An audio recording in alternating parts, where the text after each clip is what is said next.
प्रथम पीयूसी छात्राओं को नमस्कार। आज आप लोगों के सामने मध्यकालीन कविता तुलसीदास के दोहों को लेकर मैं चर्चा करूंगा।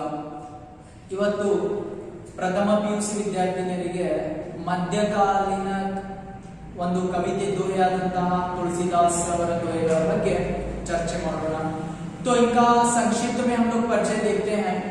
1532 में इनका जन्म जो होता है तुलसीदास का, एक सर्वश्रेष्ठ राम भक्ति शाखा के रचनाकार थे। इनके पिता का नाम आत्माराम दुबे, माता का नाम तुलसीदा।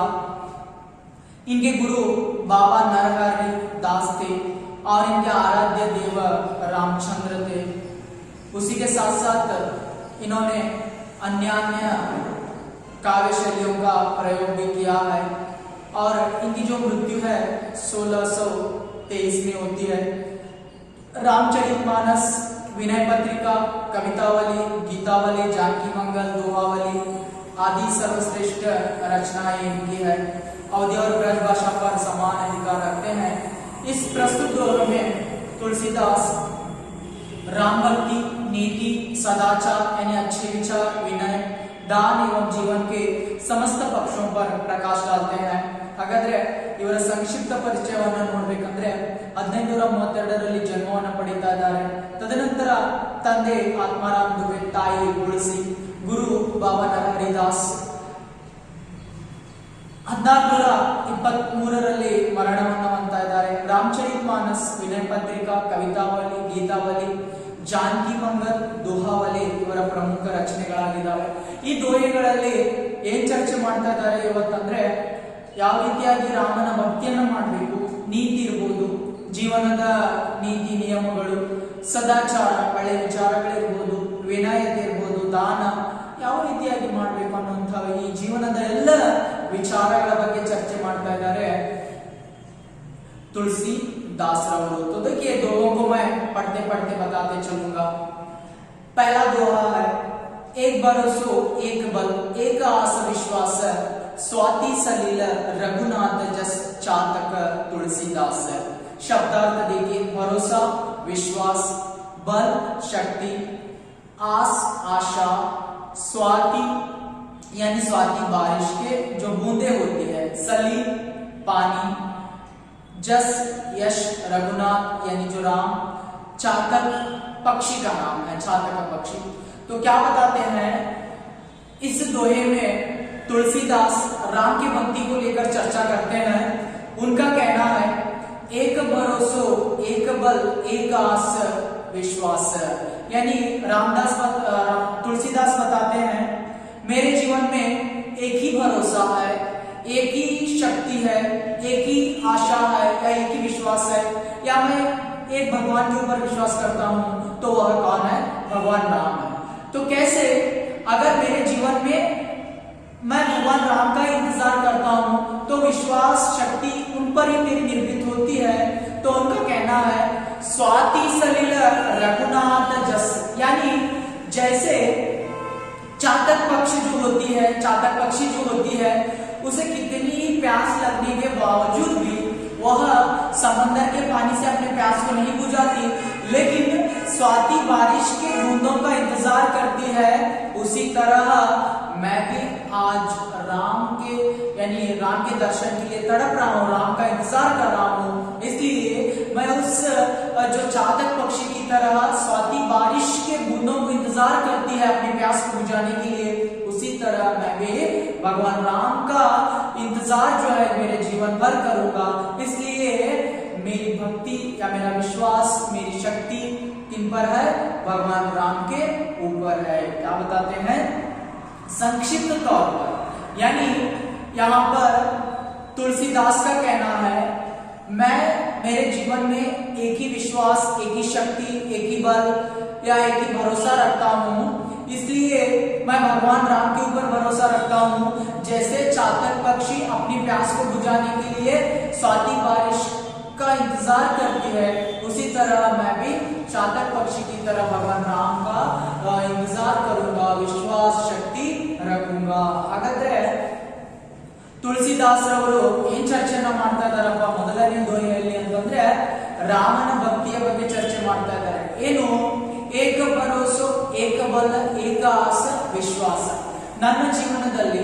ಒಂದೇ ವಿಶ್ವಾಸವಿದೆ, ಒಂದೇ ಶಕ್ತಿ ಇದೆ, ಒಂದೇ ಆಸೆ ಇದೆ. ಹಾಗಾದ್ರೆ ಆಸೆ ಆಕಾಂಕ್ಷೆಗಳು ಇದಾವೆ ಅಂತಂದ್ರೆ ಅದು ರಾಮನ ಮೇಲೆ. ಯಾಕಂದ್ರೆ ನಾನು ಭಗವಂತ ರಾಮನ ದರ್ಶನವನ್ನ ಪಡೆಯಲಿಕ್ಕೆ ಕಾಯ್ತಾ ಇದ್ದೇನೆ. ಯಾವ ರೀತಿಯಾಗಿ ಉದಾಹರಣೆಯನ್ನ ಕೊಡ್ತಾರೆ? ಸ್ವಾತಿ ಸಲಿಲ ರಘುನಾಥ ಜಸ್ ಚಾತಕ ತುಳಸಿದಾಸ. ಯಾವ ರೀತಿಯಾಗಿ ಆ ಚಾತಕ ಪಕ್ಷಿಗೆ ಬಾಯಾರಿಕೆ ಆದಾಗ ಅದು ಏನು ಸಮುದ್ರ ಇರ್ಬೋದು, ಹಳ್ಳಕೊಳ್ಳ ಇರ್ಬೋದು, ಆ ನೀರಿನಿಂದ ತನ್ನ ಬಾಯಾರಿಕೆಯನ್ನ ಈಡೇರಿಸುವುದಿಲ್ವೋ, ತನ್ನ ಬಾಯಾರಿಕೆಯನ್ನ ಈಡೇರಿಸಲಿಕ್ಕೆ ಸ್ವಾತಿ ಮಳೆಯ ಹನಿಗಳನ್ನ ಕಾಯ್ತಾ ಇರುತ್ತಲ್ಲ, ಆ ರೀತಿಯಾಗಿ ನಾನು ಏನ್ ಮಾಡ್ತಾ ಇದ್ದೀನಿ, ಚಾತಕ ಪಕ್ಷಿಯ ಹಾಗೆ ನನ್ನ ಜೀವನದಲ್ಲಿ ನಾನು ಭಗವಂತ ರಾಮನ ದರ್ಶನವನ್ನ ಪಡೀಲಿಕ್ಕೆ ಇಂದು ಕಾಯ್ತಾ ಇದ್ದೇನೆ. ಹಾಗಾಗಿ ನನ್ನ ವಿಶ್ವಾಸ, ನನ್ನ ಶಕ್ತಿ ಕೇವಲ ರಾಮನ ಮೇಲಿದೆ. तो आगे बताते हैं जगतेरा 36 है रामचरण चढ़ती तुलसी देखो विचारय हैया मतो प्रवीण। क्या हो जाता है, आप लोगों को मानना पड़ता है हमेशा। तो यहाँ पर उनका कहना है 36 मतलब क्या हो जाता है, 3 और जो 6 हो जाते हैं, और 34 यानी 63। तो उनका कहना है, देखिए जगते, जग यानी संसार, संसार 36 रामचरण, राम के जो चरण होते हैं, 63 तुलसी देखो विचार हृदय मतो अभिप्राय प्रवीण यानी प्रवीण। तो तुलसीदास का कहना है, देखिए 3 और 6 हमेशा विरोध में चलते हैं, 6 और 3 हमेशा परस्पर मिलने का काम करते हैं। यानी इस दोहे में तुलसीदास का कहना है जगतेरा 36, ये जो दुनिया है या दुनिया के सारी जो बुरे गुण है, सारी दुनिया के झूठे नियम है, तुम हमेशा अपने जीवन में 36 की तरह दूर करो। 3 और 6 जैसे विरोध में चलते हैं, उस तरह सारे जीवन के बुरे गुणों को क्या करना है, 36 की तरह दूर करना है। रामचरण 3, अरे जैसे राम के गुण है या राम का अभिप्राय है, उससे सारे गुणों को 6 और 3 के समान अपने जीवन में क्या करना है, स्वीकारना है। तुलसी देखो विचारय हैया मतो प्रवीण। इसलिए तुलसीदास बताते हैं, उनका विचार है, उनका कहना है या उनका अभिप्राय है। क्या अभिप्राय है?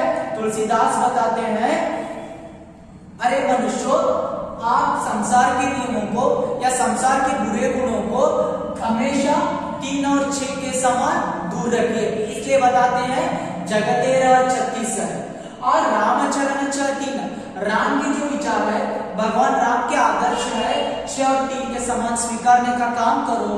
तो क्या हो जाएगा, जो इंसान इसको अपनाते जाएगा, यानी संसार के बुरे गुणों को त्याग कर राम के अच्छे गुणों को स्वीकार कर चलेगा, तो अपने हृदय में रखेगा, तो वह हमेशा जीवन में आगे बढ़ सकता है। इन्नाಗ್ತಾ ಇದೆ ಅಂತಂದ್ರೆ, तो देखिए ಇಲ್ಲಿ ತುಳಸಿದಾಸ್ ಅವರು ಹೇಳ್ತಾ ಇದ್ದಾರೆ ಏನಪ್ಪಾ ಅಂತಂದ್ರೆ, ಯಾವ ರೀತಿಯಾಗಿ ನಾವು ಗುಣಗಳನ್ನ, ಒಳ್ಳೆ ಗುಣಗಳನ್ನ, ಒಳ್ಳೆ ನೀತಿಯನ್ನ ಸ್ವೀಕಾರ ಮಾಡಬೇಕು, ಯಾವ ರೀತಿಯಾಗಿ ಕೆಟ್ಟ ಗುಣಗಳನ್ನ ನಾವು ವಿರೋಧವನ್ನ ಮಾಡ್ಬೇಕನ್ನುವಂಥದ್ದು ಹೇಳ್ತಾ ಇದ್ದಾರೆ। ಜಗತ್ತೇರ 36, ಹಾಗಾದ್ರೆ ಈ ಜಗತ್ತು, ಈ ಸಂಸಾರದಲ್ಲಿರುವಂತಹ ಕೆಟ್ಟ ಗುಣಗಳನ್ನ 36 ಏನು 36ರ ಹಾಗೆ 3 ಮತ್ತೆ 6 ಯಾವ ರೀತಿಯಾಗಿ ವಿರೋಧವಾಗಿ ನಡೀತಾವೆ, ಆ ರೀತಿ ನೀವು ಜಗತ್ತಿನ ಕೆಟ್ಟ ನಿಯಮಗಳನ್ನ, ಕೆಟ್ಟ ಗುಣಗಳನ್ನ ನಿಮ್ಮಿಂದ ದೂರ ಇಡಿ। ರಾಮಚರಣ 3, ಹಾಗಾದ್ರೆ ಏನು ರಾಮನ ಗುಣಗಳಿದ್ದಾವೆ, ರಾಮನ ಆದರ್ಶಗಳಿದ್ದಾವೆ, ಅವೆಲ್ಲವನ್ನ 63ರ ಹಾಗೆ 6 ಮತ್ತೆ 3 ಪರಸ್ಪರ ಸಮ್ಮಿಲನವಾಗ್ತಾ ಇದ್ದಾವೆ, ಆ ರೀತಿಯಾಗಿ ನಿಮ್ಮ ಜೀವನದಲ್ಲಿ ಅಳವಡಿಸಿಕೊಳ್ಳಿ। ಹಾಗಾಗಿ ಹೇಳ್ತಾರೆ ತುಳಸಿ ಬೇಕು ವಿಚಾರ, ಯಾವ ಮನುಷ್ಯ ತನ್ನ ಹೃದಯದಲ್ಲಿ ವಿಚಾರಗಳನ್ನು ಇಟ್ಕೊಂಡಿರ್ತಾನೋ, ಅಂದ್ರೆ ಸಂಸಾರಿನ ಕೆಟ್ಟ ಗುಣಗಳನ್ನ ದೂರ ಮಾಡುವಂಥದ್ದು ಅಥವಾ ರಾಮನ ಒಳ್ಳೆಯ ಗುಣಗಳನ್ನ ಸ್ವೀಕಾರ ಮಾಡುವಂತಹ ಒಂದು ನಿಯಮವನ್ನ ಹೊಂದಿರ್ತಾನೆ, ಹಯ್ಯ ಮತ್ತು ಪ್ರವೀಣ, ಆ ಮನುಷ್ಯ ತನ್ನ ಜೀವನದಲ್ಲಿ ಸುಧಾರಣೆ ಆಗುತ್ತಾನೆ। ಇದೇ ರೀತಿಯ ನನ್ನ ಅಭಿಪ್ರಾಯವಾಗಿದೆ ನೀತಿಗಳನ್ನ ಅಥವಾ ಗುಣಗಳ ಬಗ್ಗೆ ಅಂತ ಹೇಳಿ ಹೇಳ್ತಾ ಇದ್ದಾರೆ। तो आगे बताते हैं तुलसी संत स्वंबतरु फूली पलही परहेत इतते पान हनत उतते वे फल देते।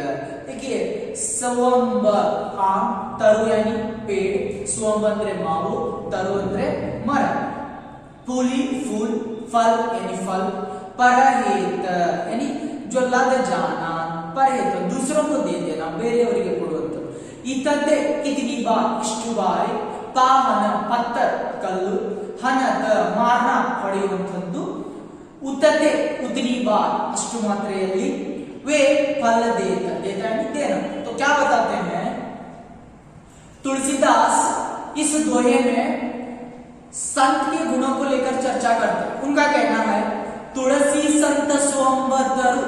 तुलसीदास बताते हैं एक जो संत होता है, साधु होता है, वह आम की पेड़ की तरह होता है। फूली फल ही पर है। देखिए जैसे आम का पेड़ फूल और फलों से लदा हुआ होता है, उसी तरह एक संत भी आम की पेड़ की तरह फूल और फलों से लदा हुआ होता है। इतते पाहनत उतते वे फल देते। देखिए जैसे आप लोग यानी पत्थर से, पाहन से उस आम के पेड़ को जितनी बार मारो उतनी बार आप लोगों को वो पेड़ क्या करता है, फल भी देता है, फूल भी देता है। सोचता नहीं है, आप जितनी बार पत्थर लेकर उस पेड़ को मारेंगे उतनी बार आपको फल मिलेगा या फूल मिलेगा। इसीलिए यहाँ पर तुलसीदास बताते हैं एक जो संत होता है उसके पास ज्ञान ऐसे रहता है आम की पेड़ की तरह, फल और फूलों से यानी बहुत ज्ञान से रहता है। आप जितनी बार उस संत के पास जाकर पूछिए उतनी बार आपको वह ज्ञान को हासिल कर देगा। इसलिए हम लोगों को क्या करना है, संत के पास जो ज्ञान होता है उस तरह से हासिल करना है। क्या बताते हैं संक्षिप्त तौर में अगर मैं आप लोगों को कहूंगा, तात्पर्य यही है, तुलसीदास का कहना है एक जो संत होता है, साधु होता है, आम की पेड़ की तरह होता है। उदाहरण के लिए आम के पेड़ में जैसे फूल और फल होते हैं, आप जितनी मात्रा में उसे मार दो पत्थर लेकर उतनी मात्रा में आपको पेड़ फल और फूल देगा। उसी तरह एक जो संत होता है फल और फूल की तरह उसके पास बहुत ज्ञान होता है, आप जितनी बार पूछ लेंगे उतनी बार आपको क्या करेगा, वो जो संत आपको सारा ज्ञान बांध देगा। ಹಾಗಾದ್ರೆ ತುಳಸಿದಾಸರವರು ಈ ದೋಹೆಯಲ್ಲಿ ಏನ್ ಹೇಳ್ತಾ ಇದಾರಪ್ಪ ಅಂತಂದ್ರೆ ತುಳಸಿ ಸಂತ ಸ್ವಂಬದರು। ಹಾಗಾದ್ರೆ ಒಬ್ಬ ಸಂತ ಮಾವಿನ ಮರ ಇದ್ದ ಹಾಗೆ, ಒಬ್ಬ ಜ್ಞಾನಿ ಒಬ್ಬ ಪಂಡಿತ ಮಾವಿನ ಮರ ಇದ್ದ ಹಾಗೆ। फूली फल ही पर है। तो देखिए क्या होता है, ಯಾವ ರೀತಿಯಾಗಿ फूली फल ही पर है, ಆ ಮಾವಿನ ಮರ ಹೂ ಮತ್ತೆ ಹಣ್ಣುಗಳಿಂದ ಆವರಿಯುಕ್ತವಾಗಿರುತ್ತೆ, ಆವರಿಸಿರುತ್ತೆ, ಅಥವಾ ತನ್ನ ಹೂ ಮತ್ತೆ ಹಣ್ಣುಗಳನ್ನ ಬೇರೆಯವರಿಗಾಗಿ ಅದು ಸೃಷ್ಟಿಸಿರುತ್ತೆ। ಹಾಗಾಗಿ ಹೇಳ್ತಾ ಇದ್ದಾರೆ ಇತತೆಯ ಪಾನನತ ಉತತೆಯ ಫಲದೇತ। देखिए इतತೆಯ ಪಾನನತ, ನೀವು ಎಷ್ಟು ಸಾರಿ ಆ ಮಾವಿನ ಮರಕ್ಕೆ ಕಲ್ಲನ್ನು ತೆಗೆದುಕೊಂಡು ಹೊಡಿತೀರೋ ಉತತೆಯ ಫಲದೇತ, ಅಷ್ಟು ಬಾರಿ ಆ ಏನು ಮರ ಏನ್ ಮಾಡುತ್ತೆ, ನಿಮಗೆ ಹಣ್ಣು ಮತ್ತೆ ಹೂಗಳನ್ನ ಕೊಡುತ್ತೆ। ನಾವೇನಾದ್ರೂ ಬಿಡ್ತೀವ, ಯಾವ್ದನ್ನು ಬಿಡೋದಿಲ್ಲ, ಆ ಮಾವಿನ ಮರದ ಹಣ್ಣು ಬಿಡೋದಿಲ್ಲ, ಹೂವು ಬಿಡೋದಿಲ್ಲ, ಅಥವಾ ಎಲೆಗಳನ್ನು ಬಿಡೋದಿಲ್ಲ, ರೆಂಬೆ ಕೊಂಬೆಗಳನ್ನ ಬಿಡೋದಿಲ್ಲ। ಹಾಗಾಗಿ ಅವ್ರು ಹೇಳ್ತಾ ಇದ್ದಾರೆ ಯಾವ ರೀತಿಪ್ಪ ಅಂತಂದ್ರೆ ಒಬ್ಬ ಸಂತ ಮಾವಿನ ಮರ ಇದ್ದ ಹಾಗೆ, ಹೇಗೆ ಅದರಲ್ಲಿ ಹಣ್ಣುಗಳು ಹೂಗಳು ಇರ್ತವೆ ಅವನ ಕಡೆ ಜ್ಞಾನ ಇರುತ್ತೆ, ಹೇಗೆ ನೀವು ಎಷ್ಟು ಸಾರಿ ಕಲ್ಲುಗಳನ್ನ ತಗೊಂಡು ಹೊಡಿತೀರೋ ಅಷ್ಟು ಸಾರಿ ಹಣ್ಣು ಕೊಡುತ್ತಲ್ಲ, ನೀವು ಏನ್ ಮಾಡಿ ಎಷ್ಟು ಸಾರಿ ಆ ಪಂಡಿತನಿಗೆ ಕೇಳ್ತೀರಾ, ಜ್ಞಾನಿಗೆ ಕೇಳ್ತೀರಾ, ಅಷ್ಟು ಜ್ಞಾನವನ್ನು ನಮಗೆ ದಾರಿ ಎರೆದು ಕೊಡ್ತಾನೆ ಅಂತ ಹೇಳಿ ಆ ಸಂತನಿಗೆ ಯಾವುದಕ್ಕೆ ಹೋಲಿಸ್ತಾ ಇದ್ದಾರೆ ತುಳಸಿದಾಸರವರು, ಮಾವಿನ ಮರಕ್ಕೆ ಹೋಲಿಸ್ತಾ ಇದ್ದಾರೆ। तो आगे बताते हैं तुलसी काया खेत है, मनसा भयो किसान, पाप पुण्य दो बीज है, भुवै सौ लुनೈ निदान है। काया शरीर, खेत ಹೊಲ, ಮನಸ ಮನಸ್ಸು, ಬಯೋ ಬೋನ ಬಿತ್ತುವಂತದ್ದು,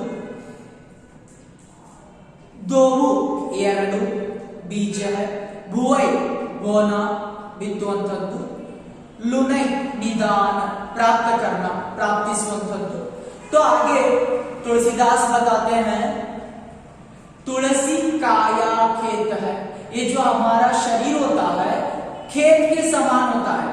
मनसा भयो किसान, हमारा जो मन होता है किसान के समान होता है। देखिए तुलसीदास का कहना क्या है, हमारा शरीर खेत के समान होता है और हमारा मन यानी किसान के समान होता है। पाप और पुण्य दो बीज है, हमारे पास पाप और पुण्य दो बीज है। यानी किसान क्या करता है, जब खेत में फसल से उगाना पड़ता है बीजों को लेकर जाता है, तो बीज कैसे होते हैं उसको पता रहता है नहीं, एक अच्छा भी आ सकता है एक बुरा भी आ सकता है। इसलिए हमारे पास क्या है, हमारा जो शरीर खेत के समान है, मन किसान के समान है, तो हमारे जो मन में यानी हमारे पास दो बीज होते हैं, पाप का और पुण्य, एक अच्छाई का एक बुराई का। भुवैसो लुनय निदान, आप अपने शरीर में आप अपने मन में अगर अच्छे गुणों को अपनाएंगे अच्छे बन जाएंगे भविष्य में। अगर आप अपने जीवन में अपने मन में बुरे गुणों को अपनाएंगे आप अपने भविष्य में बुरे बन जाएंगे। यानी कहने का अर्थ है, एक जब किसान जो होता है अपने खेती में जाकर अगर अच्छे बीजों को बोता है फसल अच्छी आती है, अगर बुरे बीजों को बोता है तो फसल बुरी आती है। इसलिए आप भी अपने जीवन में तो खेत के समान मानिए शरीर को, आप अपने मन में अच्छे विचारों को अपनाएंगे आप अच्छे बन जाएंगे, अगर बुरे विचारों को अपनाएंगे तो बुरे बन जाएंगे। ये जो कौन कहते हैं, तुलसीदास बताते हैं। इसलिए हम लोगों को अपने मन में हमेशा अच्छे गुणों को अपनाकर चले जाना है। क्या कहा तुलसीदास ने कहा, हमारा जो शरीर होता है खेत के समान होता है, हमारा जो मन होता है किसान के समान होता है। जैसे किसान अपने खेत में अच्छे और बुरे बीजों को लाकर बोता है तो अच्छे बीज बोएगा अच्छी फसल आ जाएगी, बुरे बीज बोएगा बुरी फसल आ जाएगी। उसी तरह आप भी अपने जीवन में अच्छे गुणों को अपनाएंगे अच्छे बन जाएंगे और बुरे गुणों को अपनाएंगे तो बुरे बन जाएंगे। इसलिए अच्छे गुणों को प्राप्त करना बताते हैं तुलसीदास। ತುಳಸಿದಾಸ್ ಅವರು ಈ ಮುಂದಿನ ದೋಹೆಯಲ್ಲಿ ಏನ್ ಹೇಳ್ತಾ ಇದ್ದಾರಪ್ಪ ಅಂತಂದ್ರೆ, ನಮ್ಮ ಗುಣಗಳ ಬಗ್ಗೆ ಚರ್ಚೆಯನ್ನ ಮಾಡ್ತಾ ಇದ್ದಾರೆ। ಏನ್ ಹೇಳ್ತಾ ಇದ್ದಾರೆ, ತುಳಸಿ ಕಾಯ ಕೇತ, ತುಳಸಿದಾಸ್ ಅವರು ಹೇಳ್ತಾ ಇದ್ದಾರೆ ನಮ್ಮ ಶರೀರ ಹೊಲಕ್ಕೆ ಸಮಾನವಾಗಿದೆ, ಮನಸ ಬಯೋ ಕಿಸಾನ, ನಮ್ಮ ಮನಸ್ಸು ಏನಾಗಿದೆಯಪ್ಪ ಅಂತಂದ್ರೆ ಕಿಸಾನ್ ಆ ರೈತನಿಗೆ ಸಮಾನವಾಗಿದೆ। ಯಾಕೆ, ಪಾಪ ಪುಣ್ಯ ದೋ ಬೀಜ, ಹಾಗಾದ್ರೆ ಪಾಪ ಮತ್ತೆ ಪುಣ್ಯ ಅನ್ನುವಂತ ಎರಡು ಬೀಜಗಳಿದ್ದಾವೆ। ಏನ್ ಹೇಳ್ತಾ ಇದ್ದಾರೆ, ಭುವೈಸೋಲಿನ ನಿಧಾನ, ಆಗ ನೀವು ನಿಮ್ಮ ಶರೀರದಲ್ಲಿ ನಿಮ್ಮ ಮನಸ್ಸಿನಲ್ಲಿ ಯಾವ ಗುಣಗಳನ್ನ ಬೆಳೆಸ್ಕೊಳ್ತಿರೋ ಆ ಗುಣದ ಜೊತೆಗೆ ನೀವು ಸಾಕ್ತೀರಾ। ಅಂದ್ರೆ ನೀವು ಒಳ್ಳೆ ಗುಣಗಳನ್ನು ಅಳವಡಿಸ್ಕೊಂಡ್ರೆ ಒಳ್ಳೆಯವರಾಗ್ತೀರಾ, ಕೆಟ್ಟ ಗುಣಗಳನ್ನು ಅಳವಡಿಸ್ಕೊಂಡ್ರೆ ಕೆಟ್ಟವರಾಗ್ತೀರಾ। ಹಾಗಾಗಿ ಉದಾಹರಣೆನ ಕೊಡ್ತಾ ಇದ್ದಾರೆ, ಒಬ್ಬ ರೈತ ತನ್ನ ಹೊಲದಲ್ಲಿ ಏನ್ ಮಾಡ್ತಾನಂದ್ರೆ ಏನು ಅವನಿಗೆ ಗೊತ್ತಿರೋದಿಲ್ಲ ಒಳ್ಳೆ ಬೀಜ ಯಾವ್ದಿದೆ ಕೆಟ್ಟ ಬೀಜ ಯಾವ್ದಿದೆ ಅಂತಂದು, ಆದ್ರೆ ಇದು ಮಾತ್ರ ಗೊತ್ತಿರುತ್ತೆ ಸಾಧಾರಣ ಬೀಜ ಯಾವುದು ಉತ್ತಮ ಬೀಜಗಳು ಯಾವ್ದು ಅಂತೇಳಿ। ಆಗ ಆ ಒಬ್ಬ ರೈತ ಯಾವಾಗ ಒಳ್ಳೆ ಬೀಜಗಳನ್ನ ತಗೊಂಡ್ಬಂದು ತನ್ನ ಹೊಲದಲ್ಲಿ ಬೆಳೆತಾನೆ ಅಥವಾ ಒಳ್ಳೆ ಬೆಳೆ ಅವನಿಗೆ ಬರ್ಲಿಕ್ಕೆ ಸಾಧ್ಯ। ಅದೇ ರೀತಿಯಾಗಿ ಅವನು ಸಾಧಾರಣ ಅಥವಾ ಕೆಟ್ಟ ಬೀಜಗಳನ್ನ ತಂದು ಬೆಳೆದ್ರೆ ಅವನಿಗೆ ಒಳ್ಳೆ ಬೆಳೆ ಬರ್ಲಿಕ್ಕೆ ಸಾಧ್ಯ ಇಲ್ಲ, ಒಳ್ಳೆಯ ಆದಾಯ ಬರ್ಲಿಕ್ಕೆ ಸಾಧ್ಯ ಇಲ್ಲ। ಅದೇ ರೀತಿಯಾಗಿ ಹೇಳ್ತಾ ಇದ್ದಾರೆ, ನಿಮ್ಮ ಶರೀರ ಏನು ಹೊಲಕ್ಕೆ ಸಮಾನ, ನಿಮ್ಮ ಮನಸ್ಸು ಆ ರೈತನಿಗೆ ಸಮಾನ। ಯಾವ ರೀತಿಯಾಗಿ ನೀವು ಒಳ್ಳೆಯ ಗುಣಗಳನ್ನ ಅಳವಡಿಸ್ಕೊಳ್ತೀರಾ ಅವಾಗ ಒಳ್ಳೆಯರಾಗ್ತೀರಾ, ಕೆಟ್ಟ ಗುಣಗಳನ್ನ ಅಳವಡಿಸ್ಕೊಂಡ್ರೆ ನೀವು ಕೆಟ್ಟ ವ್ಯಕ್ತಿಗಳಾಗ್ತೀರಾ ಅಂತ ಹೇಳಿ ನಮಗೆ ಆ ಹೊಲದ ರೈತರ ಉದಾಹರಣೆಯನ್ನ ತಗೊಂಡು ಹೇಳ್ತಾ ಇದ್ದಾರೆ ಯಾರು, ತುಳಸಿದಾಸ್ रवरु। तो आगे बताते हैं, मधुर वचनते जात मिठै उत्तम जनाभिमान, तनक सीत जलसो मिठै जैसे दूध उफान।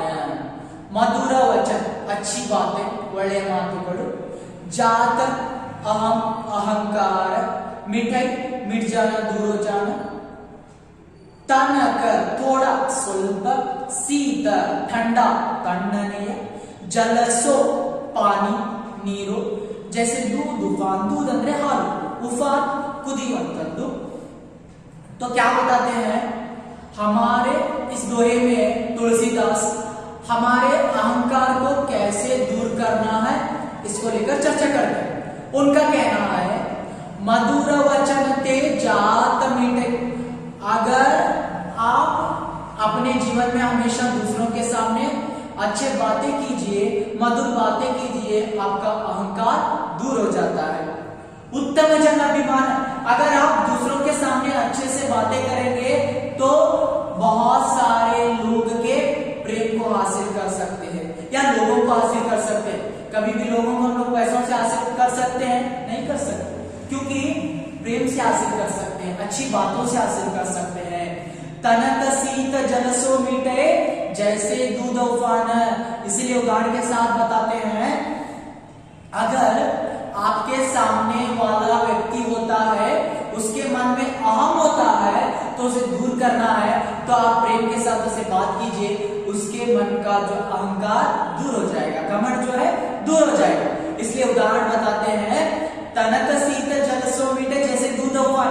एक चूल्हे पर जब आप दूध को गर्म करने के लिए रखा जाता है, वो जो दूध है उफना जा रहा है, तो आप उस दूध को जैसे थोड़ा सा पानी लेकर छिड़क देते हैं तो उस दूध की उफनाई बंद हो जाती है।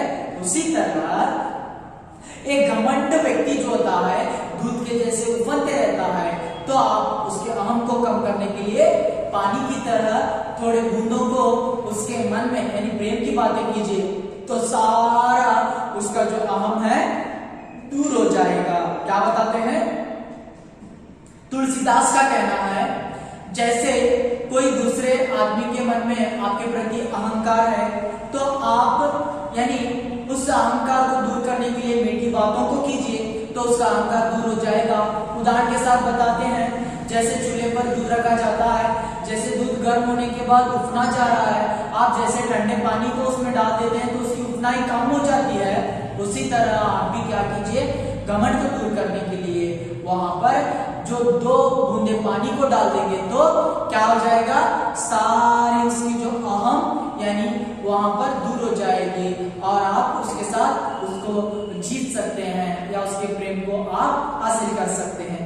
ಏನ್ ಹೇಳ್ತಾ ಇದ್ದಾರೆ ಅಂದ್ರೆ, ತುಳಸಿದಾಸರವರು ಈ ದೋಹೆಯಲ್ಲಿ ಯಾವ ರೀತಿಯಾಗಿ ಒಬ್ಬ ಮನುಷ್ಯನ ಅಹಂಕಾರವನ್ನ ದೂರ ಮಾಡಬೇಕು, ಮಧುರ ವಚನತೆ ಜಾತ ಮೀಟ ಜೈಸೆ ಉತ್ತಮ ಜನಾಭಿಮಾನ. ಹಾಗಾದ್ರೆ ಒಬ್ಬ ಮನುಷ್ಯನಲ್ಲಿ ಅಹಂಕಾರ ಇದೆಯಪ್ಪ ಅಂತಂದ್ರೆ, ಅಹಂಕಾರವನ್ನ ದೂರ ಮಾಡ್ಬೇಕಂತಂದ್ರೆ ನೀವು ಯಾವಾಗಲೂ ಉತ್ತಮವಾಗಿ ಪ್ರೇಮದಿಂದ ಸ್ನೇಹದಿಂದ ಮಾತನಾಡಿ, ಆಗ ಆ ಮನುಷ್ಯನಲ್ಲಿರುವಂತ ಅಹಂಕಾರ ದೂರ ಆಗ್ತಾ ಇದೆ. ತದನಂತರ ಹೇಳ್ತಾ ಇದ್ದಾರೆ, ಯಾಕೆ ಮಾತನ್ನ ಹೇಳ್ತಾ ಇದ್ದಾರೆ, ಯಾವಾಗ ನೀವು ಮುಂದೆ ಇರುವಂತ ವ್ಯಕ್ತಿಯ ಮುಂದೆ ಪ್ರೇಮದಿಂದ ಮಾತನಾಡ್ತಿರೋ ಆಗ ಉತ್ತಮ ಜನರನ್ನ ಗಳಿಸಲಿಕ್ಕೆ ಸಾಧ್ಯ. ಯಾಕಂದ್ರೆ ಮನುಷ್ಯನನ್ನ ಪಡಿಬೇಕಂದ್ರೆ ದುಡ್ಡಿನ ಅವಶ್ಯಕತೆ ಇಲ್ಲ, ಎರಡು ಏನು ಪ್ರೇಮದಿಂದ ಮಾತನಾಡಿ ಅಂತ ಹೇಳ್ತಾರೆ. ಹಾಗಾಗಿ ಅವರು ಹೇಳುವಂತ ವಿಚಾರ ಇಷ್ಟೇ, ತನಕ ಶೀತ ಜಲಸೋ ಮಿಠೈ. ಹಾಗಾದ್ರೆ ಉದಾಹರಣೆಯನ್ನ ಕೊಡ್ತಾ ಇದ್ದಾರೆ, ಒಂದು ಒಲೆಯ ಮೇಲೆ ಹಾಲನ್ನ ಬಿಸಿ ಮಾಡ್ಲಿಕ್ಕೆ ಇಟ್ಟಿರ್ತೀರಾ, ಆ ಹಾಲು ಬಿಸಿಯಾಗಿ ಕುದೀತಾ ಇರುತ್ತೆ, ಆಗ ಆ ಕುದಿಯುವುದನ್ನ ಕಡಿಮೆ ಮಾಡ್ಲಿಕ್ಕೆ ಏನ್ ಮಾಡ್ತೀರಾ, 2 ಹನಿಗಳ ನೀರನ್ನ ತಣ್ಣೀರನ್ನ ಅದಕ್ಕೆ ಹಾಕ್ತೀರಾ, ಸಿಂಪಡಿಸ್ತೀರಾ. ಹಾಗಾಗಿ ಯಾವ ರೀತಿಯಾಗಿ ನಿಮ್ಮ ವಿರೋಧ ಇದ್ದಂತಹ ಮನುಷ್ಯ ಏನ್ ಮಾಡ್ತಾ ಇರ್ತಾನಪ್ಪ ಅಂತಂದ್ರೆ, ಬಹಳಷ್ಟು ಅವನು ನಿಮ್ಮ ಮೇಲೆ ಅಹಂಕಾರ ಇಟ್ಟಿದ್ದಾನೆ ಅಂತಂದ್ರೆ ಆಗ ನೀವು ಏನ್ ಮಾಡ್ಬೇಕು, ತಣ್ಣೀರಿನ ಹಾಗೆ ಅವನಿಗೆ ಪ್ರೇಮದಿಂದ ಮಾತನಾಡಿ, ಆಗ ಅವನಲ್ಲಿದ್ದಂತ ಅಹಂಕಾರ ದೂರ ಆಗ್ತಾ ಇದೆ. ದೂರ ಆಗಿ ಅವನು ಏನ್ ಮಾಡ್ತಾ ಇದ್ದಾನೆ, ಒಬ್ಬ ಒಳ್ಳೆಯ व्यक्ति ಆಗ್ತಾ ಇದ್ದಾನೆ ಅಂತಂದು ಹೇಳ್ತಾ ಇದ್ದಾರೆ. तो क्या कहते हैं, इस तरह यहाँ पर तुलसीदास जो है हम लोगों को राम के भक्ति को लेकर या संसार के गुणों को लेकर या हमारे अहंकार को लेकर अलग अलग विषयों को लेकर चर्चा करते हैं. तो आगे भी यहाँ पर उनके जो दोहे हैं, यहाँ पर अतिथियों को लेकर या उसके बाद संसार को लेकर, पुरुष के पास धैर्य कैसे होना है, इसको लेकर चर्चा करते हैं. तो आगे यहाँ पर संसार को लेकर चर्चा करते हैं. तो उनका कहना है, आगे जो दोहे में बताते हैं, तुलसी यही संसार में बांती बांती के लोग, सबसो इलम इलम बोलिए नदी नाव जो संयोग है. यानी इस दोहे को मैं अगली कक्षा में लेकर चर्चा करूंगा.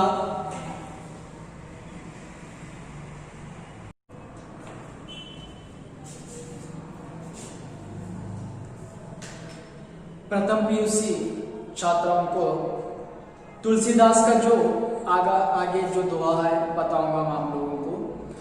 तुलसी यही संसार में बांति बांति के लोग, सबसो हिला मिला बोलिए नदी नाव संयोग। यही यह इदु बांति बांति अलग अलग प्रकार के। तो तुलसीदास बताते हैं तुलसी यही संसार में बांति बांति के लोग। तुलसीदास का कहना है इस संसार में, यह संसार में अलग अलग प्रकार के लोग हैं। आप लोग देखते हैं अगर हमारे भारत का उदाहरण लेंगे तो अलग अलग जाति धर्म के लोग हैं, तो जाति भेद को मिटाने का संदेश ही देते हैं तुलसीदास। तुलसी यही संसार में बांति बांति के लोग। तुलसीदास का कहना है इस संसार में अलग अलग प्रकार के लोग हैं। सबसो हिला मिला बोलिए नदी नाम संयोग। तो सारे अलग अलग प्रकार के लोग हैं, तो कैसे चलना है? सबसो हिला मिला बोलिए, सारे लोग ऐसे चलना है जैसे नदी के एक किनारे से दूसरे किनारे पर जाते समय आप लोग एक ही नाव में बैठकर जाते हैं। वहां पर न जात पात देखते हैं, न रंग देखते हैं, न ऊंच नीच देखते हैं, न अमीर गरीब देखते हैं। उसी तरह ये संसार भी क्या है? नदी की तरह है। और आप इस संसार में जन्म से मृत्यु तक, यानी एक किनारे से दूसरे किनारे तक जाने तक सारे लोगों के साथ अपने जात पात को, अपने ऊंच नीच को भूलकर आगे बढ़ना चाहिए। ಹಾಗಾದ್ರೆ ತುಳಸಿದಾಸರವರು ಈ ಒಂದು ದೋಯೆಯಲ್ಲಿ ಜಾತಿಯ ಭೇದ ಭಾವವನ್ನ ಯಾವ ರೀತಿಯಾಗಿ ನಾವು ದೂರ ಮಾಡಬೇಕು ಅನ್ನುವಂಥದ್ರ ಬಗ್ಗೆ ಚರ್ಚೆಯನ್ನು ಮಾಡ್ತಾ ಇದ್ದಾರೆ ನೋಡಿ। ಅವರ ಪ್ರಕಾರ ಏನಿದೆ ಅಂತಂದ್ರೆ ತುಳಸಿಯ ಈ ಸಂಸಾರ ಮೇ ಬಾಂತಿ ಬಾಂತಿ ಕಿಲು। ತುಳಸಿದಾಸರವರು ಹೇಳ್ತಾ ಇದ್ದಾರೆ ಈ ಸಂಸಾರದಲ್ಲಿ ಅಥವಾ ಈ ಪ್ರಪಂಚದಲ್ಲಿ ಬಾಂತಿ ಬಾಂತಿ ಕಿಲು ಬೇರೆ ಬೇರೆಯ ಪ್ರಕಾರದ ಜನರಿದ್ದಾರೆ। ಬೇರೆ ಬೇರೆ ಧರ್ಮ ಇರ್ಬೋದು, ಬೇರೆ ಬೇರೆ ಜಾತಿ ಇರ್ಬೋದು, ಮೇಲು ಕೀಳು ಇರ್ಬೋದು, ಅಥವಾ ಬಡತನ ಶ್ರೀಮಂತ ಇರ್ಬೋದು।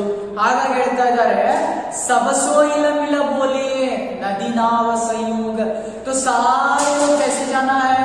जैसे ಹಾಗಾದ್ರೆ ಯಾವ ರೀತಿಯಾಗಿ ನದಿಯಲ್ಲಿ ನೀವು ಪಾರಾಗುವಾಗ ಒಂದು ದಡದಿಂದ ಮತ್ತೊಂದು ದಡಕ್ಕೆ ಹೋಗುವಾಗ ಎಲ್ಲರೂ ಒಂದೇ ದೋಣಿಯಲ್ಲಿ ಕುತ್ಕೊಂಡು ಯಾವುದೇ ಜಾತಿ ಭೇದ ಮಾಡಲಾರದೆ, ಕಪ್ಪು ಬಿಳಿ ನೋಡಲಾರದೆ, ಬಡವ ಶ್ರೀಮಂತ ನೋಡಲಾರದೆ ಹೋಗ್ತಿರಲ್ಲ, ಆ ರೀತಿಯಾಗಿ ಏನ್ ಮಾಡಿ ಈ ಸಂಸಾರವನ್ನುವಂಥದ್ದು ನದಿ ಇದ್ದ ಹಾಗೆ। ಹಾಗಾದ್ರೆ ಜನ್ಮದಿಂದ ಮೃತ್ಯುವಿನವರೆಗೆ ನೀವು ಇರ್ತೀರಾ ಅಂತಂದ್ರೆ ಎಲ್ಲರೂ ಯಾವುದೇ ಭೇದ ಭಾವ ಮಾಡಲಾರದೆ ಜಾತಿ ಅಸಮಾನತೆಯನ್ನ ದೂರ ಮಾಡ್ಬೇಕಂತಂದು ಹೇಳ್ತಾ ಇದ್ದಾರೆ ತುಳಸಿದಾಸರವರು। तो आगे बताते हैं काम क्रोध मद लोभ की जो लो मन में खान, तो लो पंडित मूर्खौ तुलसी एक समान। काम इच्छा आसे आकांक्षे, क्रोध यानी गुस्सा सिट्टु, मद अहंकार, लोभ की लोभ आसे आकांक्षे, जो लो जब तक अलिಯವರೆಗೆ, खान समूह, तौलो तब तक वहां तक, मूर्ख मूर्ख तुलसी एक समान। तो तुलसीदास आगे बताते हैं, पंडित को लेकर बताते हैं, साधु को लेकर, काम क्रोध मद लोभ की जो लो मन में खान। अरे जो आदमी अपने आप को पंडित कहता है, तो अपने आप को पंडित कहता है, उसके मन में काम इच्छाएं होती हैं, क्रोध गुस्सा होता है, मद अहंकार होता है, लोभ आशा होती है। तो इन सारे बुरे गुणों को अपने मन में बसाकर वह चलता है। तो इन सारे गुणों को अपनाकर चलने वाला तो लो पंडित मूर्ख, वह पंडित होकर भी मूर्ख के समान है। तो तुलसीदास बताते हैं जो इंसान काम क्रोध मद लोभ को अपने मन में रखकर चलता है तो पंडित होकर भी क्या हो जाता है? मूर्ख के समान है। अगर जो पंडित कहलाने वाला काम क्रोध आशा गुस्सा अहम लोभ को दूर रखेगा तो ही वह पंडित बन सकता है। क्या बताते हैं? तुलसीदास का कहना है, अगर आप अपने को पंडित साबित करते हैं तो अपने मन से सारे काम क्रोध मद लोभ को दूर रखिए। अगर आप पंडित कहकर अपने मन में काम क्रोध मद लोभ को रखेंगे तो आप मूर्ख के समान हो जाते हैं। ಹಾಗಾದ್ರೆ ತುಳಸಿದಾಸ್ ಅವರು ಹೇಳ್ತಾ ಇದ್ದಾರೆ, ಏನ್ ಹೇಳ್ತಾ ಇದಾರಪ್ಪ ಅಂತಂದ್ರೆ, ಕಾಮ ಕ್ರೋಧ ಮದ ಲೋಭಕಿ ಜೋಲೋ ಮನಮೆ ಖಾನ. ಹಾಗಾದ್ರೆ ಯಾವ ಮನುಷ್ಯ ತನ್ನನ್ನು ತಾನು ಪಂಡಿತ ಹೇಳಿ ಅಂತೇಳಿ ಕರೆದುಕೊಳ್ತಾನೋ, ಜ್ಞಾನಿ ಅಂತೇಳಿ ಕರೆದುಕೊಳ್ತಾನೋ, ಅವನು ತನ್ನ ಒಂದು ಮನಸ್ಸಿನಲ್ಲಿ ಕಾಮ ಇಚ್ಛೆಯನ್ನ, ಕ್ರೋಧ ಸಿಟ್ಟನ್ನ, ಮದ ಅಹಂಕಾರವನ್ನ, ಲೋಭ ಆಸೆಯನ್ನ, ಈ ಇಂತಹ ಕೆಟ್ಟ ಗುಣಗಳನ್ನ ಅಳವಡಿಸಿಕೊಂಡು ಸಾಕ್ತಾನೋ ಆ ಮನುಷ್ಯ ಜೋಲೋ ಪಂಡಿತ ಮೂರ್ಖೋ, ಪಂಡಿತನಾದ್ರೂ ಸಹಿತ ಮೂರ್ಖಕ್ಕೆ ಸಮಾನ. ಹಾಗಾಗಿ ತುಳಸಿದಾಸರವರು ಹೇಳ್ತಾ ಇದ್ದಾರೆ, ಯಾವ ಮನುಷ್ಯ ಪಂಡಿತ ಅಂತ ಹೇಳಿ ಸಾಬೀತುಪಡಿಸ್ತಾನೋ ಅವನು ತನ್ನ ಜೀವನದಿಂದ ಆಸೆ ಅಹಂಕಾರ ಎಲ್ಲವನ್ನ ದೂರ ಮಾಡ್ಬೇಕಂತೇಳಿ ನಮ್ಮೆಲ್ಲರಿಗೆ ಮಾಡ್ತಾ ಇದ್ದಾರೆ, ಸಂದೇಶವನ್ನ ನೀಡ್ತಾ ಇದ್ದಾರೆ.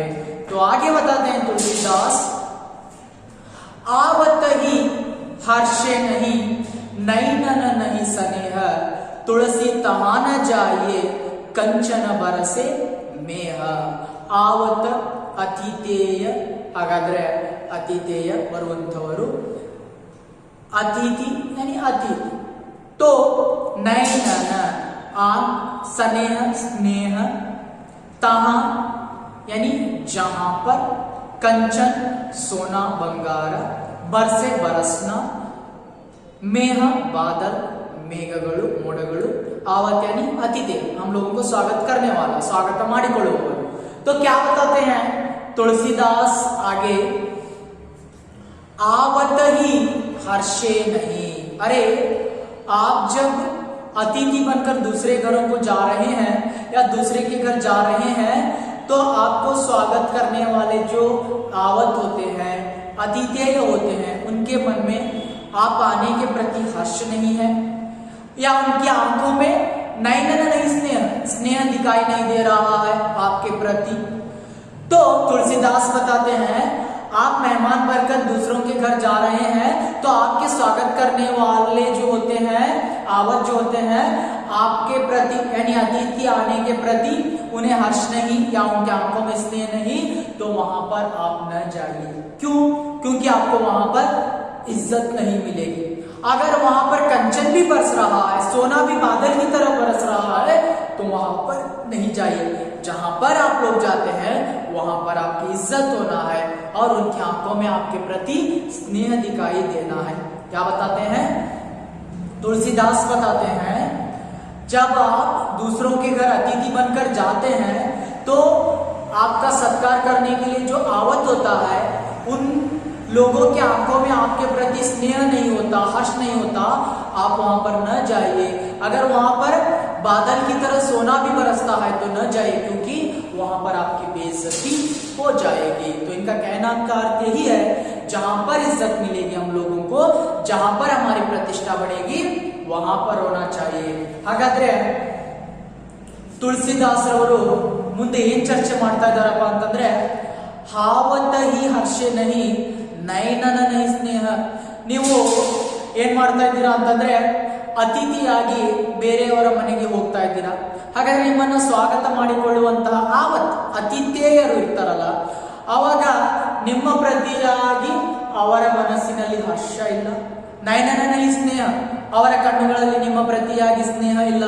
ಹಾಗಾದ್ರೆ ನೀವು ಅತಿಥಿಯಾಗಿ ಹೋಗಿದ್ದೀರಾ, ನಿಮ್ಮನ್ನ ಸ್ವಾಗತ ಮಾಡಿಕೊಳ್ಳುವವರ ಮನಸ್ಸಿನಲ್ಲಿ ಹರ್ಷನೇ ಇಲ್ಲ ಅಥವಾ ಅಲ್ಲಿ ಸ್ನೇಹನೇ ಇಲ್ಲ ಅಂತಂದ್ರೆ ನೀವು ಅಲ್ಲಿ ಹೋಗ್ಲಿಕ್ಕೆ ಹೋಗ್ಬೇಡಿ. ಯಾಕೆ? ಅಲ್ಲಿ ಅವರ ಮನೆಯಲ್ಲಿ ಏನು ಮಳೆಯ ಮೋಡಗಳು ಯಾವ ರೀತಿ ಬೀಳ್ತವೆ ಆ ರೀತಿಯಾಗಿ ಬಂಗಾರ ಬೀಳ್ತಾ ಇದೆ ಅಂತಂದ್ರೂ ಸಹಿತ ಅಲ್ಲಿ ಹೋಗ್ಬೇಡಿ. ಯಾಕಂದ್ರೆ ಅಲ್ಲಿ ನಿಮ್ಮ ಪ್ರತಿಷ್ಠೆ ಇರೋದಿಲ್ಲ ಅಥವಾ ನಿಮಗೆ ಗೌರವ ಇರೋದಿಲ್ಲ. तो आगे बताते हैं, तुलसी कबू न त्यागिए अपने कुल की रीति, लायक सो कीजिए ब्याह बैर अरु प्रीति. ब्याह विवाह, बैर शत्रु, ಶತ್ರು, ಅರು ಅಂದ್ರೆ ಅವರು, ಮತ್ತು ಪ್ರೀತಿ यानी प्रेम, लायक योग्यवादंತಹ। तो तुलसीदास बताते हैं आगे, तुलसीदास का कहना है तुलसी कबू न त्यागिए। तुलसीदास बताते हैं आप कभी भी न त्यागना है अपने कुल की रीति, अपने कुल के रीति रिवाज को आप कभी भी न त्यागना है। आप कभी भी हमेशा अपने कुल के रीति रिवाज पद्धतियों को नहीं छोड़ना है। क्यों? जिस कुल में आप जन्म लेते हैं, जिस जाति में आप जन्म लेते हैं, तो उसके रीति रिवाजों को या अपने धर्म को कभी भी न छोड़िए। लायक ही सो कीजिए। अगर आपके जीवन में विवाह होता है या शत्रुत्व को आप निभाते हैं या आप प्रेम करते हैं, तो अपने कुल में कीजिए, तो ही आपकी मर्यादा होती है। अगर आप अपने कुल को छोड़कर दूसरे कुल में विवाह करेंगे या दुश्मन पैदा कर लेंगे या प्रीति करेंगे, तो आप अपने सारे धर्म के रीति रिवाज को छोड़ देते हैं। इसलिए आप क्या करना है, अपने कुल में ही विवाह करना है और प्रेम करना है, तो भी आपको मर्यादा होगी और आप अपनी संस्कृति का पालन कर सकते हैं। क्या बताते हैं? तुलसीदास का कहना है अगर आप जिस कुल में जन्म लेते हैं, उसी कुल में, उसी धर्म में विवाह, शत्रु और प्रेम कीजिए, तो ही आपका जीवन सार्थक बन सकता है। ತುಳಸಿದಾಸರವರು ಹೇಳ್ತಾ ಇದ್ದಾರೆ ಏನಪ್ಪ ಅಂತಂದ್ರೆ, ನೀವು ಯಾವ ಕುಲದಲ್ಲಿ ಅಥವಾ ಯಾವ ಧರ್ಮ, ಯಾವ ಜಾತಿಯಲ್ಲಿ ಜನ್ಮವನ್ನ ಪಡೆದಿರ್ತೀರೋ, ನಿಮ್ಮ ಜೀವನದಲ್ಲಿ ಒಂದು 3 ಘಟ್ಟಗಳು ಬರ್ತವೆ. ಮದುವೆ ಇರ್ಬೋದು, ಅಥವಾ ಬೇರೆ ಯಾರಾದ್ರೂ ಶತ್ರು ಆಗ್ತಾರೆ, ಅಥವಾ ಯಾರಾದರಿಗೆ ನೀವು ಪ್ರೀತಿ ಪ್ರೇಮವನ್ನ ಮಾಡ್ತೀರಾ. ಹಾಗಾದ್ರೆ ಇವೆಲ್ಲವನ್ನ ನಿಮ್ಮ ಜಾತಿ ಧರ್ಮದಲ್ಲಿ ಮಾಡಿ. ಯಾಕಂತಂದ್ರೆ ಈ ನಿಮ್ಮ ಕುಲದಲ್ಲಿ, ನಿಮ್ಮ ಧರ್ಮದಲ್ಲಿ ಮಾಡಿದ್ರೆ ಯಾವಾಗ್ಲಾದ್ರೂ ಅವುಗಳನ್ನ ನೀವು ಬಗೆಹರಿಸಿಕೊಳ್ಬಹುದು. ಆದರೆ ನಿಮ್ಮ ಕುಲವನ್ನ ಬಿಟ್ಟು ಬೇರೆ ಕುಲದಲ್ಲಿ ಮಾಡಿದ್ರೆ ಏನಾಗುತ್ತೆ, ನಿಮ್ಮ ಜೀವನಕ್ಕೆ ಅರ್ಥ ಇರೋದಿಲ್ಲ ಅಂತಂದು ಹೇಳ್ತಾ ಇದ್ದಾರೆ ತುಳಸಿದಾಸರವರು. तो आगे बताते हैं बिना तेज के पुरुष की अवश्य अवज्ञा होय, आगी बुझे जो राख को आपू चुवे सब कोय। तो क्या है? बिना तेज यानी बिना, वहां पर शौर्य, तेज यानी धैर्य, धैर्य इल्ललारद, बिना अंदर रहित, इल्ललारद। अवशी, अवशी यानी जो है क्या है, गुलाम जो होता है, परतंत्र। अवज्ञा अनादर। तो आगी, आग, बुझे जो राख, राख यानी जो राख होती है, बूदी। आप सभी, छुए, छू देना। तो यहां पर बताते हैं तुलसीदास अंतिम दोहे में पुरुष के धैर्य को लेकर बताते हैं, बिना तेज के पुरुष की अवश्य अवज्ञा होए। तुलसीदास का कहना है जैसे पुरुष के पास धैर्य होना जरूरी है, अगर पुरुष के पास धैर्य न होगा तो हर इस समाज में हर कदम कदम पर उसको से गुलाम बनकर जीना पड़ता है। अवज्ञा यानी उसका अपमान होता है, अनादर होता है। इसलिए उदाहरण बताते हैं, हम लोगों को तेज बनना है, धैर्यवान बनना है। आगी बुझे जो राख को आपू छुए सब कोय। अरे देखिए, जो आग जो है जब जलती रहती है तो उसे कोई भी छूने का काम नहीं करता। अगर जो आग जब जलकर बुझ जाती है, राख बन जाती है, तो सारे लोग उसे छू लेते हैं क्योंकि ठंडी हो जाती है। उसी तरह धैर्य रहने वाला पुरुष आग के समान, तो उसे कोई भी उसका सामना नहीं कर सकता। अगर धैर्य न होगा तो वह मनुष्य राख के समान हर पल में उसका अपमान हो जाएगा। इसलिए पुरुषों को हमेशा धैर्यवान बनना चाहिए। क्या बताते हैं? अंतिम तौर पर तुलसीदास बताते हैं, यानी उनका कहना है पुरुष को हमेशा धैर्य के साथ रहना है। धैर्य न होगा, हर कदम उसके वह गुलाम बन सकता है और उसका अपमान हो सकता है। क्योंकि उदाहरण के साथ बताते हैं, जो आग जलती रहती है कोई भी उसे छू नहीं सकता, और बुझी हुई राख को क्या हो जाता है, सारे लोग छू सकते हैं। इसलिए धैर्यवान होता है, उसका मुकाबला कोई नहीं कर सकता, और जो धैर्यवान नहीं होता है उसे सारे लोग अपमान करते हैं। इस तरह तुलसीदास बताते हैं। ಏನ್ ಹೇಳ್ತಾ ಇದ್ದಾರೆ ಕೊನೆಯ ದೋಹೆಯಲ್ಲಿ ಅಂತಂದ್ರೆ, ಬಿನಾ ತೇಜಕಿ ಪುರುಷಕಿ, ಮನುಷ್ಯನ ಕಡೆ ಧೈರ್ಯ ಇರಬೇಕು. ಪುರುಷನ ಕಡೆ, ಯಾವ ಪುರುಷನ ಕಡೆ ಧೈರ್ಯ ಇರೋದಿಲ್ಲೋ ಆ ಪುರುಷನಿಗೆ ಅವಶ್ಯವಾಗಿ ಅವಾಗ ಸಮಾಜದಲ್ಲಿ ಪ್ರತಿಯೊಂದು ಕ್ಷಣಕ್ಕೂ ಅವನ ಅಪಮಾನವನ್ನ ಮಾಡ್ತಾರೆ. ತದನಂತರ ಅವನನ್ನ ಗುಲಾಮನನ್ನಾಗಿ ನೋಡ್ಕೊಳ್ತಾರೆ. ಹಾಗಾಗಿ ಉದಾಹರಣೆ ಮುಖಾಂತರ ಹೇಳ್ತಾರೆ, ಆಗಿ ಮುಜೆ ಜೋ ರಾಕಕು ಆ ಪೂಚುವ ಸಬಕೋಯ. ನೋಡಿ, ಆಗಿ ಮುಜೆ ಜೋ ರಾಕಕು, ಹಾಗಾದ್ರೆ ಒಂದು ಬೆಂಕಿ ಇದೆ, ಬೆಂಕಿ ಸುಡ್ತಾ ಇದೆಪ್ಪ ಅಂತಂದ್ರೆ ಆ ಬೆಂಕಿನ ಯಾರು ಮುಟ್ಟೋದಿಲ್ಲ. ಅದೇ ಬೆಂಕಿ ಆರಿ ಬೂದಿ ಆದ್ಮೇಲೆ ಎಲ್ಲರೂ ಅದನ್ನ ಮುಡ್ತಾರಲ್ಲ, ಹಾಗೆ ಬೆಂಕಿ ಹಾಗೆ ಆಗಿ ಪುರುಷನಾದ್ರೆ ಯಾರು ನಿಮ್ಮನ್ನ ಎದುರಿಸುವಂತ ಶಕ್ತಿ ಇರೋದಿಲ್ಲ ಅಂತಂದು ಈ ರೀತಿಯಾಗಿ ನಮಗೆ ನೀತಿ, रामन भक्ति जीवन ಬಗ್ಗೆ संदेश ನೀಡ್ತಾ ಇದ್ದಾರೆ तुलसीदास। इस तरह जीवन में नीति को लेकर या सदाचार को लेकर या संसार को लेकर बताते हैं तुलसीदास।